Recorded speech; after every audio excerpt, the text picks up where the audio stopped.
In this video we're going to discuss how I teach map coloring. What they want you to do is pretty basic. Just focus on a few rules in terms of this map coloring. First rule, no two colors can share an edge.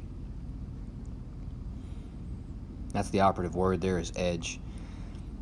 Second, the outside region is to be considered a region itself.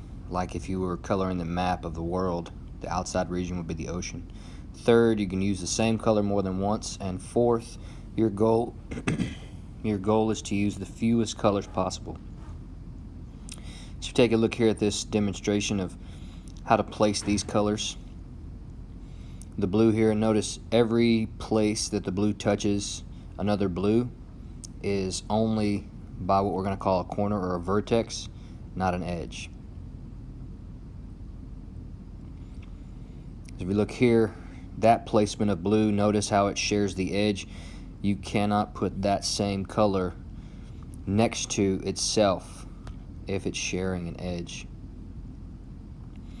The outside region here, go ahead and color that. One of the primary ways to accomplish this task correctly is to also find regions inside of the figure that can be colored the same as the outside region. There should always be at least one if you have to use 4 colors. And then we can go ahead and fill in other colors here. Notice the green. Again, only the corners are touching, corners of green. And then there's the 4th color to finish coloring that map. Again, notice this is pretty important. It only required 4 colors to color this map, and 4 is the most you'll ever need to color any map. You'll never need more than 4. It is possible to create a map that only needs 2 colors. Here's a very quick example of that. Examples will vary. And then another example of how to create a map that needs only 3 colors. Again, examples for this type of thing will vary. This activity wants you to go into the scheduling of colors and creating the colors in terms of a graph with a vertex and an edge.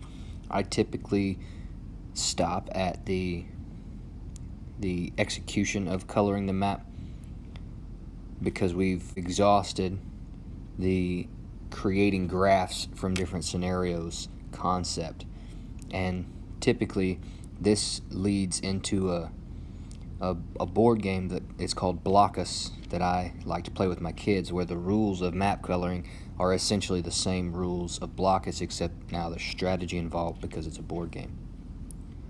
And that is map coloring.